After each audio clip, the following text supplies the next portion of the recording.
joined now by the highest scoring kicker in Clemson history, BT Potter. You'll fire away questions whenever you're ready.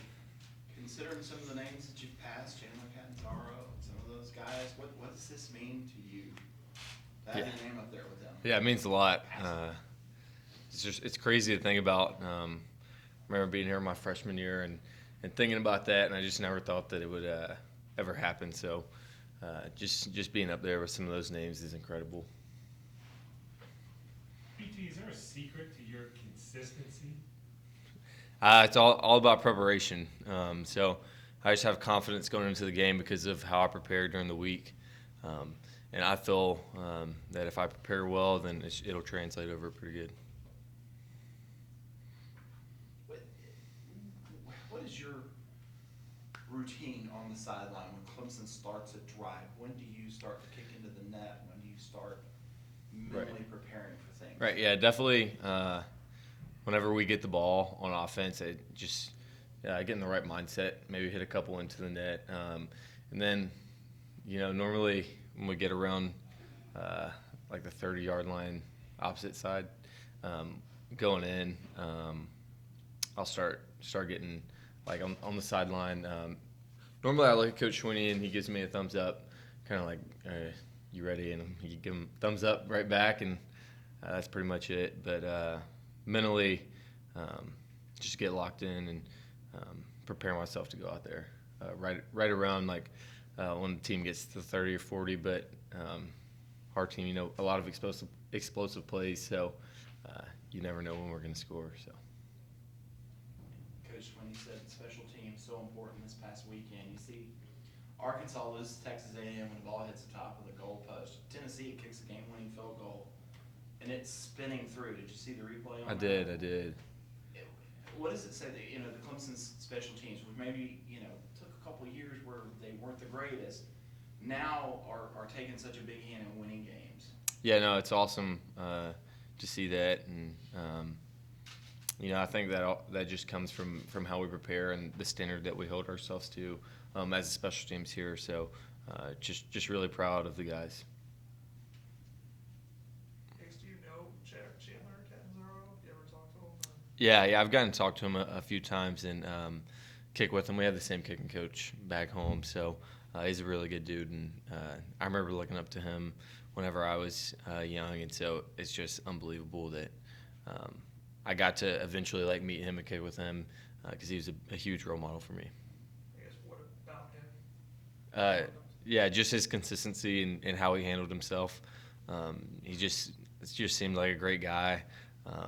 And then whenever I got to meet him, I realized that was true. But and then he got to go to the NFL and played for a while there. So it's good to see that.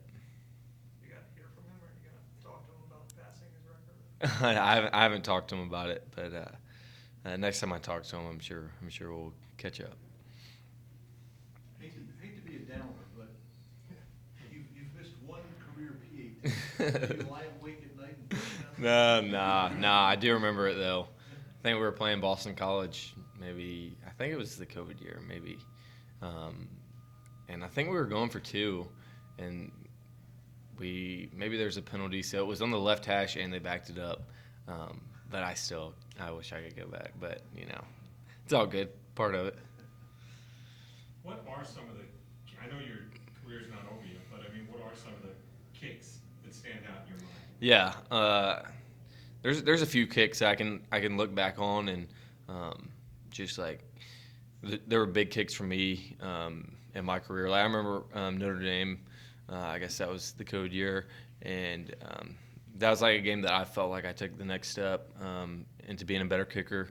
That, and then the Wake Forest game that year was the first game of the season, and it was just I felt like I needed that as a kicker just to give me confidence going into that season after a rough season the season before. So those are some of the bigger kicks I felt like. I guess how weird was talk about that Notre Dame kick? It's COVID year, just how empty. Yeah.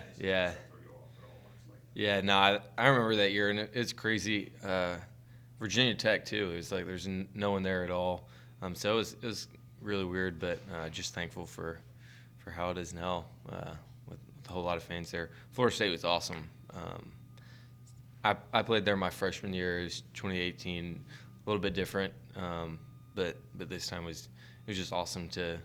I really enjoy going into like away games and playing places like that.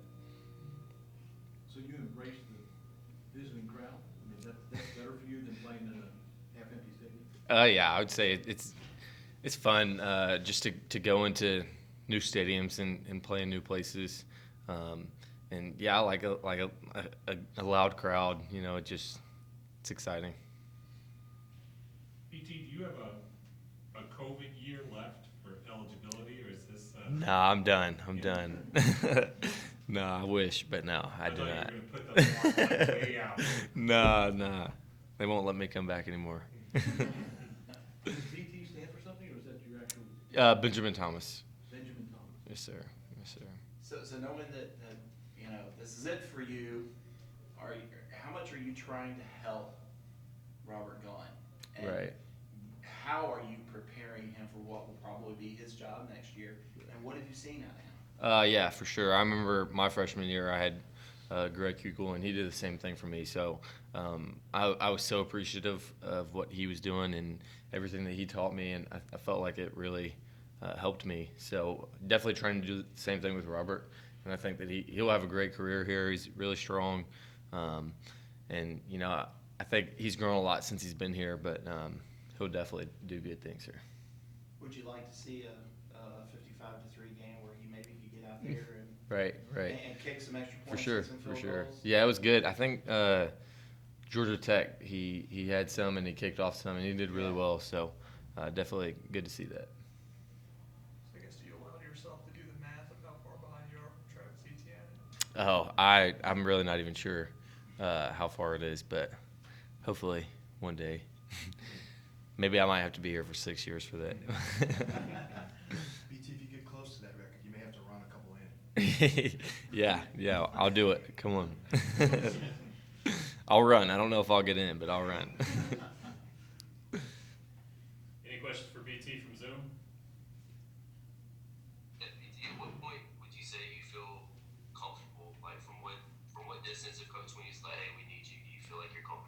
Yeah, it changes each week, honestly. So Florida State, that's probably the best place that we've played at this year, just for that day. But the wind, there was no wind, and their grass was really good. So I felt like 60 and in there, but maybe this weekend it might be really windy in one direction. So sometimes I'll tell them like 52 one way and 57 the other, and it just depends on the wind and what's going on. But my goal is to be from 55 and in. I think I should be able to handle that wherever we go. Is there like a long that you've hit in practice? Like 61, 62. Normally on Mondays and Tuesdays we do longer field goals. So. Anyone else for BT? All right, thanks BT. Sweet. Appreciate it. Last up will be